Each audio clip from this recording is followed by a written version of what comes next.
Era o seu pai, o carpinteiro José.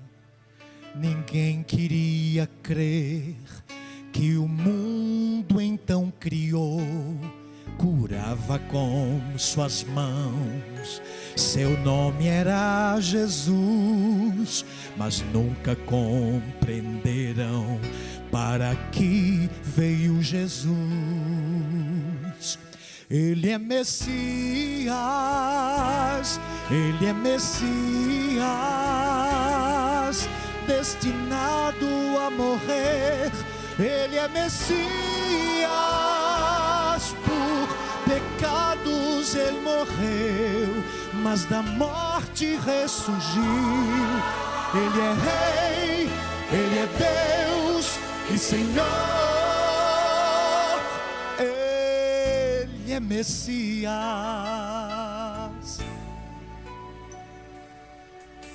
Tirado lá na cruz, sepultado Ele foi, sofreu a rejeição, ninguém creu em seu amor. Da morte então a vida, a pedra removeu, com poder se revestiu, a morte então venceu. Ele é Messias, Ele é Messias, destinado a morrer. Ele é Messias, por pecados Ele morreu, mas da morte ressurgiu. Ele é Rei, Ele é Deus e Senhor.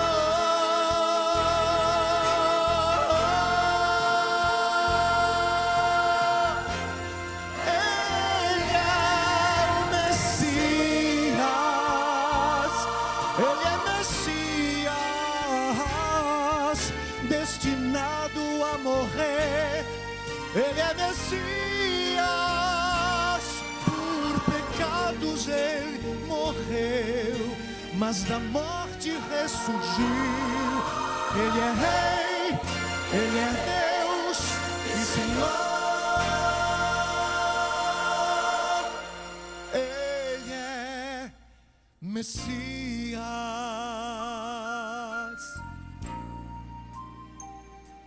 Ele é Messias.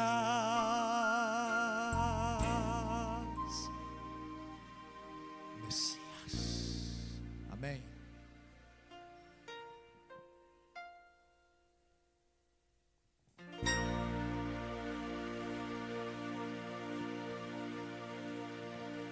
Obrigado, pastor Manuel, pela música inspiradora.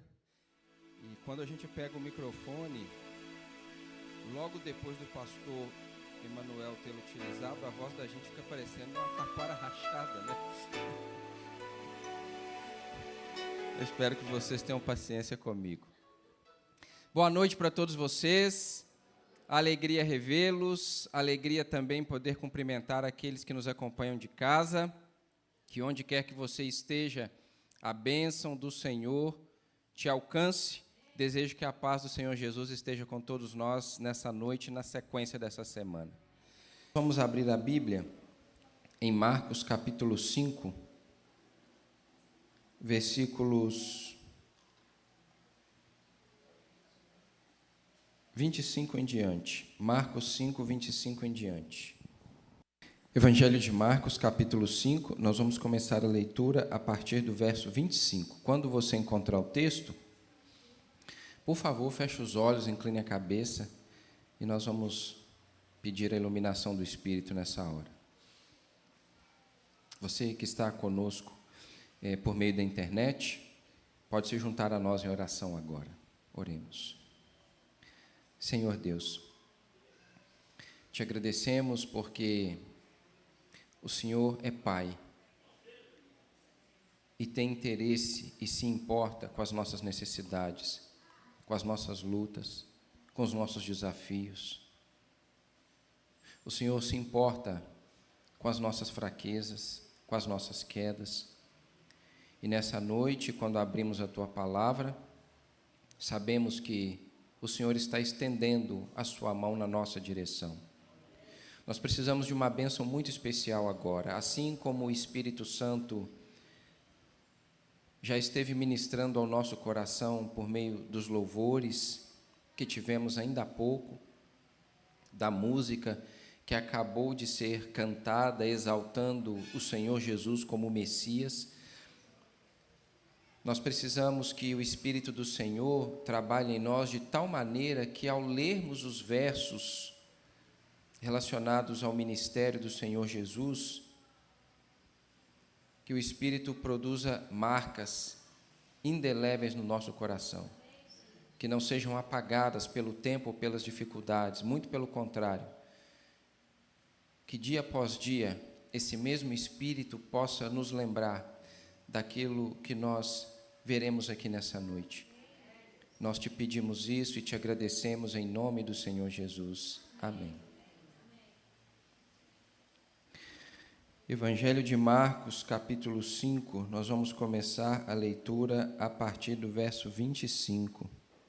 Só uma curiosidade, eu não sei se você sabia, mas embora no Novo Testamento o Evangelho de Marcos ele aparece em segundo lugar, porque o Novo Testamento começa com Mateus, e depois nós temos na sequência Marcos, Lucas e João. Em realidade, o primeiro evangelho a ser escrito foi o de Marcos. Os evangelhos não estão aqui na Bíblia, na ordem em que eles foram escritos. O primeiro evangelho a ser escrito foi o de Marcos. E aqui no capítulo 5, a partir do verso 25, Marcos registrou assim: estava ali certa mulher que havia 12 anos vinha sofrendo de uma hemorragia. Ela havia padecido muito nas mãos de vários médicos e gastado tudo o que tinha, sem contudo melhorar de saúde. Pelo contrário, piorava cada vez mais.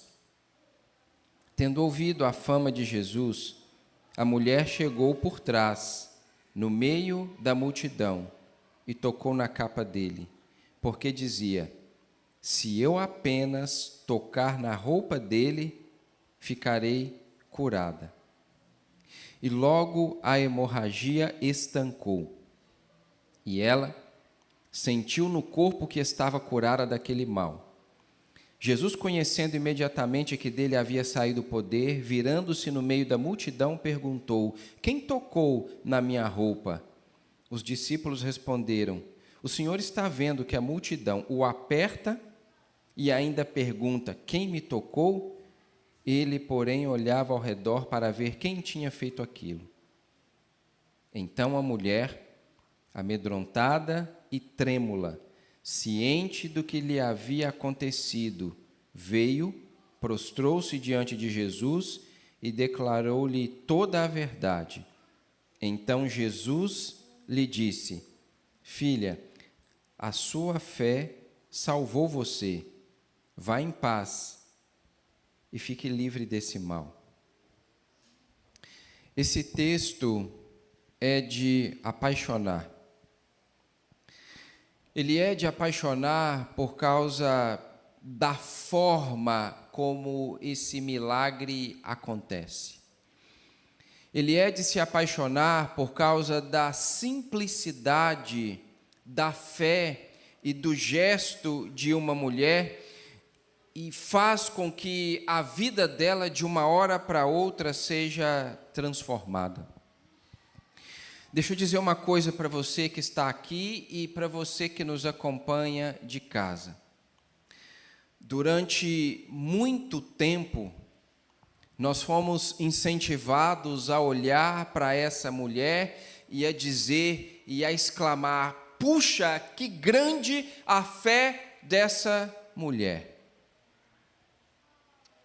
E está certo, isso não está errado, realmente era grande a fé dessa mulher. Só que, queridos, além da fé, essa mulher também tinha muito medo. Eu digo que tinha muito medo porque quando a gente lê o relato, especialmente se você fosse ler alguns versos que antecedem essa história, que é quando Jairo se encontra com Jesus. E quando a gente lê essa história, prestando atenção nos detalhes, a gente percebe que essa era uma mulher que sentia muito medo. Por exemplo, ela parece pensar não ter o mesmo direito que Jairo. Jairo aparece aqui nos versos anteriores. Jairo também tinha uma necessidade. Agora percebam as diferenças. Jairo era o líder de uma sinagoga, chefe de uma sinagoga. E ele era uma pessoa que também tinha muito dinheiro. Então, ele tinha respeito que vinha do lado da sua religiosidade, porque ele era um reconhecido líder espiritual. Mas ele também era respeitado por causa das posses que tinha. Por exemplo, o nome dele aparece aqui na história, no capítulo 5. E o nome da mulher aparece? Não. Jairo, quando ele vai se aproximar de Jesus, ele chega pela frente. Como é que a mulher vem? Por trás. Quando Jairo se aproxima de Jesus, diz a Bíblia que ele insistentemente disse a Jesus que Jesus deveria ir à casa dele para curar a filha dele. A mulher não abre a boca. Ela apenas toca na extremidade da veste de Jesus, querendo nem ser percebida. Jairo quer conduzir Jesus pela mão. A mulher toca na veste de Jesus e quer se esconder no meio da multidão. Vocês percebem a diferença? Era uma mulher que tinha consigo muito medo, mesmo depois de ter sido curada da hemorragia. Uma prova bíblica para nós de que, de alguma maneira, é possível que a pessoa seja curada, mas ainda assim permaneça doente. É o caso dessa mulher aqui. A gente lida com muitas pessoas assim. Pessoas que não experimentam a Jesus plenamente. Pessoas que, como essa mulher, tocam na veste de Jesus, não querem ser notadas, não querem ser percebidas e depois somem. Pessoas que não experimentam a Jesus com o direito que têm de experimentar e viver. Tem gente que olha ao redor e diz assim: Jesus está distante. Mas quando você lê os evangelhos, você descobre que ele está perto. Tem gente que diz assim: ele é inacessível, ele tem tempo para os outros, mas ele não terá tempo para mim. Ele é inacessível, mas quando você lê histórias como essa aqui na Bíblia, você descobre que o Senhor Jesus é sim acessível. Existem teologias que, para complicar a situação, ainda afastam Deus do homem. Mas quando nós olhamos para Jesus, nós descobrimos que Deus se aproximou de nós, mesmo nós sendo ainda pecadores. E apesar disso, nós fugimos dele, depois de viver pequenas experiências com ele. Tem gente que vive uma experiência com Deus e depois some, desaparece. Ela vive fragmentos, pedaços de relacionamento com Jesus. Ela sente que não tem o direito. Ela imagina que não tem o direito de ter uma experiência plena, verdadeira, inteira, íntima com Jesus. Ela tem vergonha, ela tem medo, ela sofre com um sentimento de culpa. E tudo isso faz com que ela não se aproxime de Jesus ou não se entregue a Jesus para viver um relacionamento perene, duradouro, contínuo. Ela não se acha digna. Ela toca em Jesus, recebe alguma bênção de Jesus, mas não desfruta o relacionamento com Jesus na plenitude que poderia fazer. E tem teologia que facilita isso. Tem teologia que diz assim: você é um lixo, você é um verme, você não é digno, você é péssimo. Mas, queridos, nós não somos isso. Nós éramos. Eu era. Eu sei que eu era.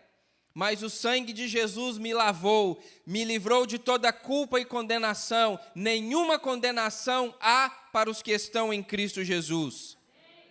Então, acabou. Se eu reconheço a Jesus como meu Salvador, e se eu me entrego a Ele, se eu estou disposto a me entregar a Ele para viver um relacionamento íntimo, verdadeiro, então eu já não sou mais quem eu era. Eu não sou melhor do que ninguém, mas Jesus me transforma em alguém melhor do que eu era quando eu vivia escravizado pelo velho homem, quando eu vivia escravizado pelo pecado. A mulher dessa história, além de ter uma doença física, ela também estava doente aqui. Ela também estava doente emocionalmente, psicologicamente, e eu vou tentar demonstrar isso aqui.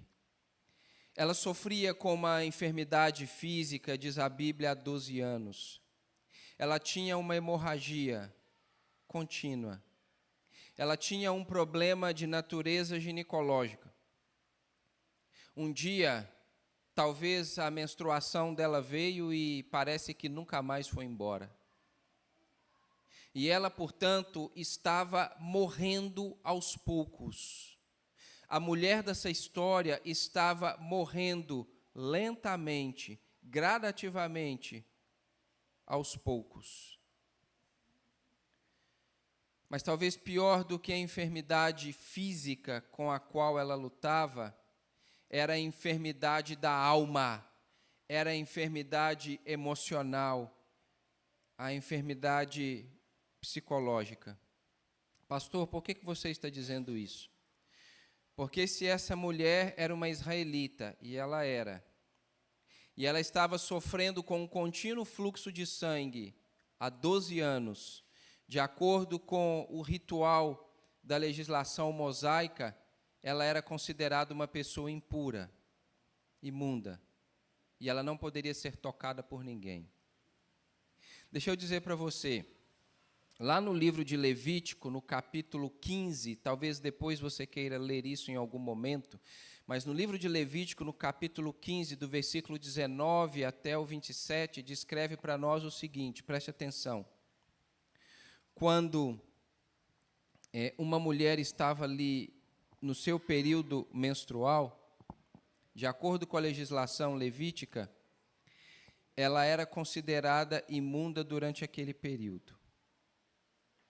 7 dias, diz a Bíblia. Só que o texto bíblico, ele vai além. O texto bíblico diz que a mulher era considerada ritualmente impura durante todo o período do fluxo de sangue, caso ele se estendesse para além dos 7 dias. Então, em outras palavras, se a mulher tivesse um fluxo de sangue por causa de algum problema de saúde que durava 10 dias, durante quanto tempo ela era considerada imunda? 10 dias. Se durasse 15 dias, 15 dias. Se durasse um mês, era considerado imunda por um mês. Se durasse 12 anos, ela era considerada imunda por 12 anos. Isso significava que aquela mulher não poderia ser tocada por ninguém e nem tocar em ninguém, porque se alguém tocasse nela, por tabela, era considerado imundo também. E tinha que passar por um ritual de descontaminação. Aquela mulher estava nessa condição há 12 anos. Isso quer dizer que ela ou não era tocada ao longo desses 12 anos, ou então era tocada eventualmente. Agora se coloca no lugar dela. Você não poder receber um abraço, não poder receber um beijo, não poder estar perto, ter o contato físico com as pessoas com quem você ama. Não sei se ela era casada, não sei se ela tinha filhos, mas certamente ela tinha familiares, certamente ela tinha parentes, mas ela estava privada do toque, por causa da enfermidade que ela tinha. Então, ela não tinha só um problema físico, o problema físico acabou acarretando problemas de outra natureza. Aquela era uma mulher que vivia na caverna da solidão. Era uma pessoa que estava condenada ao ostracismo social. Ela tinha um problema de ordem emocional também.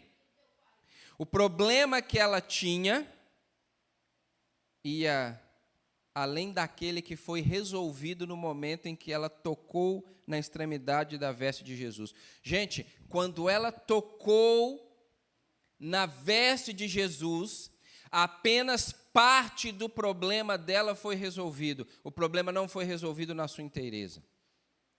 Quando ela toca na veste de Jesus, apenas parte do problema foi resolvido. Quando a gente apenas toca em Jesus, apenas parte dos nossos problemas são resolvidos. Mas quando você escolhe ter um relacionamento com Jesus para valer, então a sua vida toda é transformada. Ela toca em Jesus. Ela apenas toca. Mas a Bíblia diz que quando ela toca na veste de Jesus, Jesus para. Eu queria gastar alguns minutinhos aqui, porque isso me impressiona muito. Ela toca na extremidade da veste de Jesus e Jesus para dar atenção àquela mulher. Vejam, nós já vimos aqui que aquela mulher ritualmente era considerada o quê? Impura, imunda. Mas esses não eram os únicos problemas dela. Porque, além de ser considerada ritualmente imunda, ela era também pobre, muito pobre. Por que eu estou dizendo que ela é pobre? Porque a Bíblia diz que ela gastou tudo o que tinha buscando a cura para a sua enfermidade. Então, se ela gastou tudo o que tinha, é porque ela já não tinha o quê? Nada. Exatamente, nada. Pastor, algum problema em ser pobre? Gente, em qualquer sociedade, uma pessoa que é muito pobre, ela é praticamente invisível. As pessoas olham para o indivíduo, mas é como se não estivesse vendo ninguém. Ela era imunda, ela era muito pobre, e por favor não me entendam mal, não me apedrejem ainda, eu vou explicar. Ela era mulher. Pastor, você é machista? Não. Na verdade, eu gosto até mais das mulheres do que dos homens. Inclusive, eu casei com uma mulher, né? Eu não sou machista. Mas a sociedade daquela época, e na verdade muitas sociedades hoje, e mesmo as terras bíblicas hoje, impera o machismo. Para você ter uma ideia do que eu estou falando, o judeu, nos dias de Jesus, E ainda hoje, ele faz uma prece. Todas as manhãs, o judeu do sexo masculino, e ele agradece a Deus por 3 coisas. O nome da prece eu anotei, se chama Bênçãos Matinais.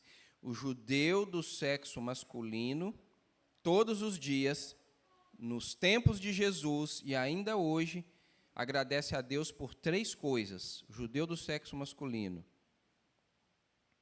Senhor, eu te agradeço porque eu não nasci um gentio. Eu te agradeço porque eu não nasci escravo. E eu te agradeço porque eu não nasci mulher. Havia ou não havia um preconceito? Claro que havia. Agora, eu tenho um pastor que eu tenho muita admiração por ele, trabalhei junto com ele. Bom, não vou falar onde, porque depois que isso vai para a internet, né? Você não tem mais controle onde isso vai chegar e aí pode ser que alguém ligue os pontinhos e chegue à conclusão que eu não quero que a pessoa chegue, né, identificando quem é o pastor. Mas eu trabalhei com ele. Preste bem atenção. Há alguns anos, ele e a esposa foram para as terras bíblicas. Eles foram fazer uma excursão nas terras bíblicas. Egito e ali Israel. Basicamente, esse era o itinerário. Lá no Egito, esse casal estava sendo conduzido por um guia turístico local, que falava, obviamente, a língua nossa. Em um dado momento, a esposa dele, ela é loira. E vocês vão entender porque eu estou destacando esse detalhe. E ali no Egito, as pessoas, por causa da exposição à luz solar, enfim, as pessoas têm a pele morena. Mas a esposa desse pastor é loira. Pois não é que um sheik, através do guia turístico, fez uma proposta para aquele pastor e ofereceu 200 camelos pela mulher dele? Eles tratam a mulher como se fosse o quê? Mercadoria. 200 camelos pela esposa, porque ele ficou encantado com o fato dela ser loura. E aí eu perguntei para esse amigo meu, pastor, falei, e aí, pastor? Você deve ter ficado indignado, né? Mas é claro que eu fiquei. Imagina, 200 camelos, se fossem pelo menos 300.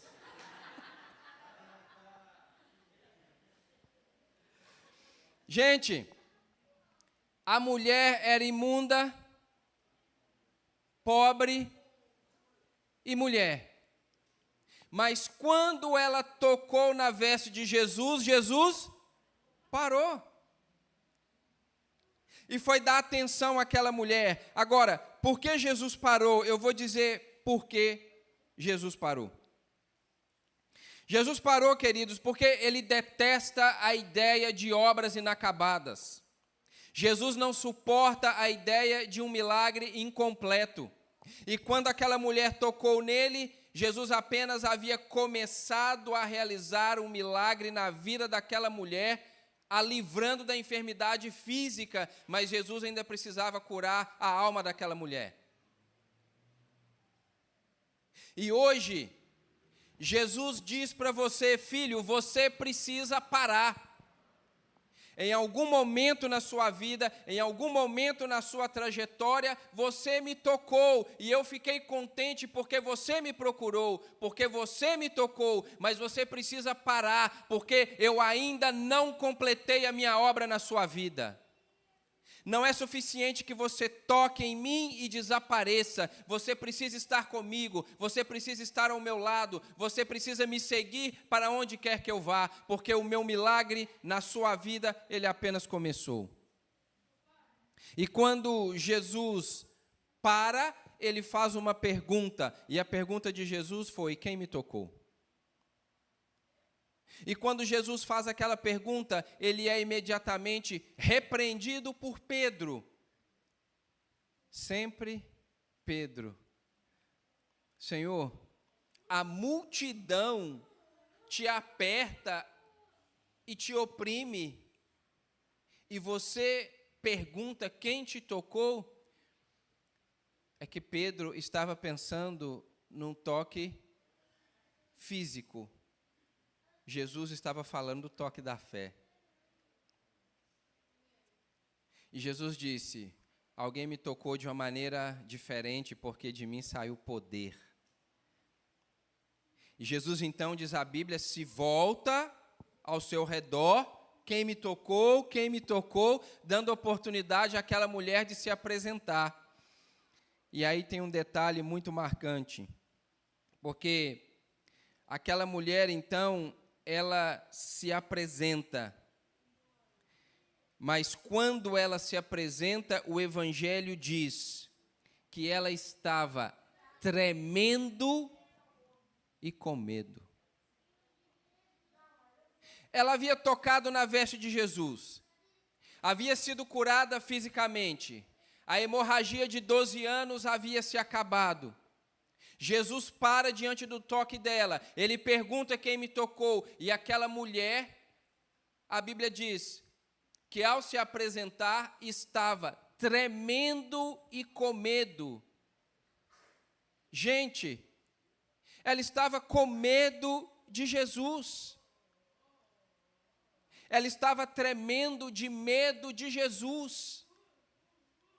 Se o texto bíblico dissesse que o medo dela era por causa da multidão, que o medo dela era por causa dos líderes religiosos, eu entenderia.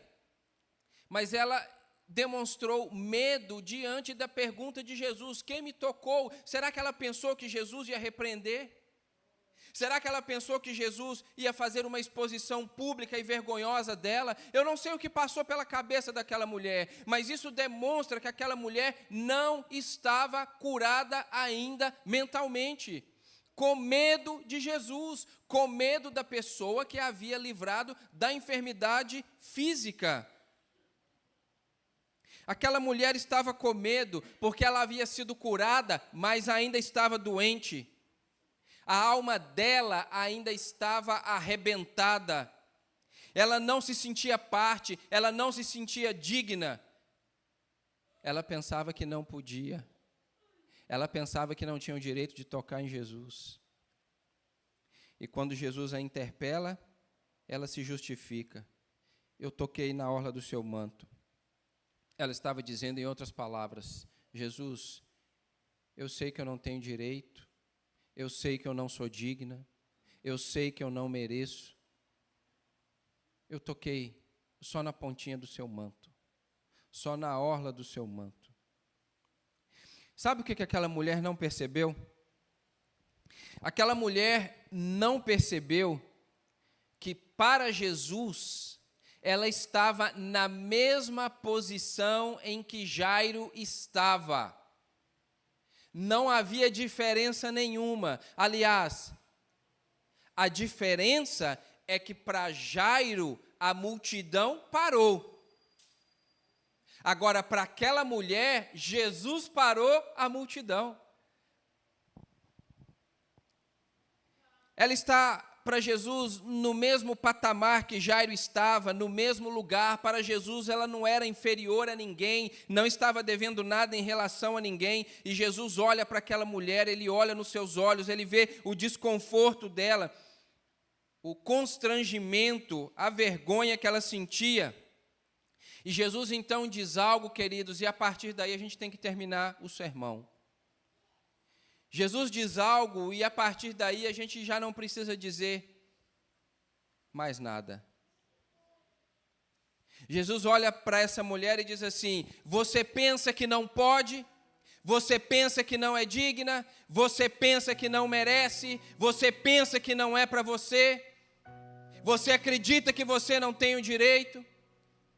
Você acha que você está excluída?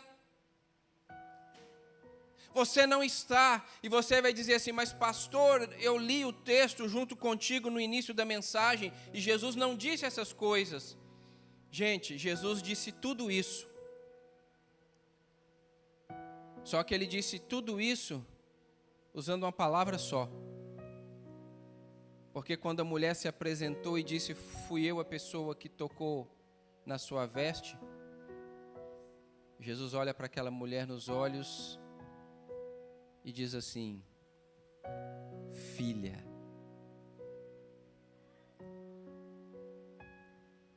Filha. Você consegue imaginar o que é isso? Você é desprezado por todo mundo. Você é evitado por todo mundo ao seu redor. Você é segregado. As pessoas olham na sua direção e é como se não enxergassem você. Mas o Rei do Universo, diante do seu toque de fé, quando Ele olha para você e você espera uma repreensão, Ele diz assim, filha, a sua fé curou você. Pode ir, você está livre do seu mal. Sabe o que Jesus estava fazendo agora? Ele estava curando aquela mulher mentalmente, psicologicamente, porque ela não sofria só de uma enfermidade física, ela tinha ferida na alma, e Jesus sabia disso, e Ele parou tudo, só para poder chamar aquela mulher de filha, e dizer para ela, a sua fé salvou você. Hoje, eu quero fazer um apelo para você. Se permita ser curado. Não se contente apenas em tocar eventualmente, esporadicamente nas vestes de Jesus. Se permita ser curado. Viva com Ele para valer. Desfrute da condição de filho ou filha de Deus. E Ele vai completar a obra que um dia começou a realizar na sua vida. Tem alguém aqui nessa noite que quer dizer para Jesus, Senhor, eu me recuso a me contentar com alguns toques de fé. Eu quero viver com o Senhor para valer. Se essa é a sua decisão, eu gostaria que você ficasse em pé ao ouvir o nome do Senhor Deus ser louvado nesse instante. E depois invocaremos a bênção de Deus sobre a sua vida.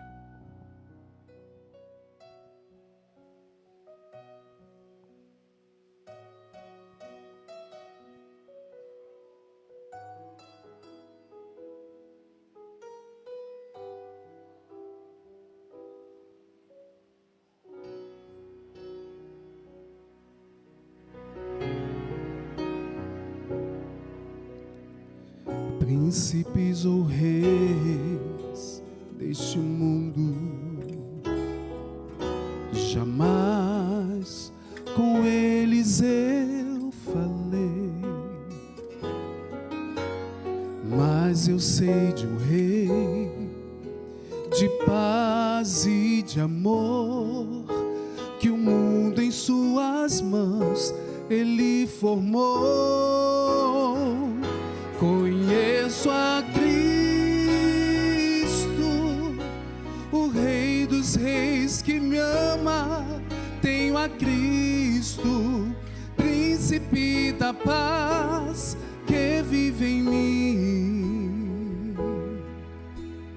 Mestre Santo, meu amigo aqui, eu sei.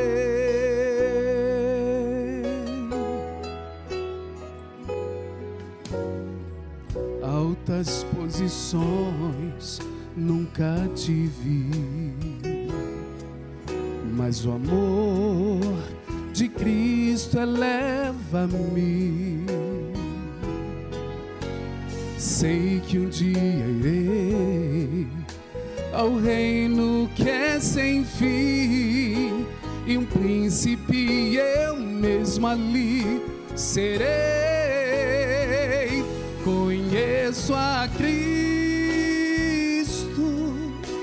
o Rei dos Reis que me ama. Tenho a Cristo, Príncipe da paz, que vive em mim. Santo, meu amigo aqui, eu sei, esperarei no Senhor, sempre darei o meu louvor.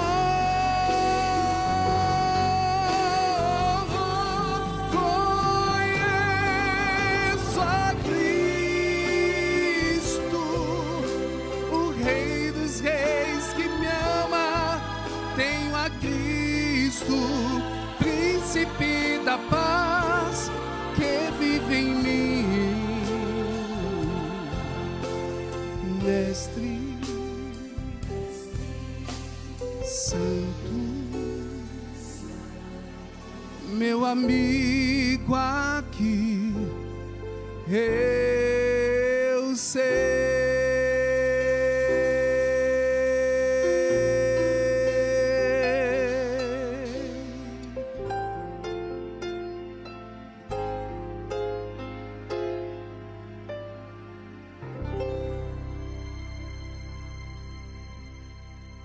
Obrigado, irmão. Deus lhe abençoe. Vamos falar com Deus. Pai Celeste, Sua palavra nos lembrou nessa noite que, de alguma forma, é possível habitar dentro da mesma pessoa a fé e o medo. Olha para nós nessa noite. Se existe aqui alguém necessitando da cura da alma, da cura emocional, estenda a sua mão na direção dessa pessoa e realiza aquilo que terapeuta nenhum é capaz de realizar. Nós, ao ficarmos em pé nessa noite, assumimos o compromisso de buscar viver o mais próximo possível do Senhor. Não queremos nos contentar em ter contatos esporádicos com o Senhor, nós queremos viver ao seu lado. Nos capacita para isso, porque o Senhor conhece a nossa natureza, o Senhor sabe da nossa pecaminosidade, conhece a nossa estrutura e sabe que nós somos pó. Nos ajuda, portanto, nos fortaleça, nos conduza em segurança para o nosso lar e te pedimos que nos dê condições de chegarmos a este lugar novamente amanhã à noite.